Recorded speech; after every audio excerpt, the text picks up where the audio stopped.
Nah, ini burung lovebird kita yang sudah jinak guys. Ya, 1 hari hilang. Saya pikir dia sudah dimakan sama kucing. Rupanya dia bisa melarikan diri.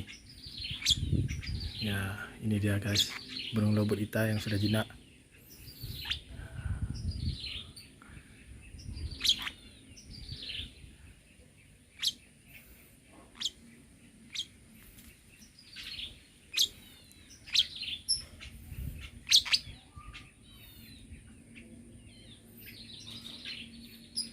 Saya pikir sudah dimakan kucing.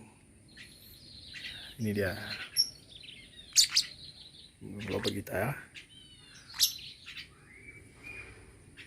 Sudah bisa melarikan diri dari serangan kucing.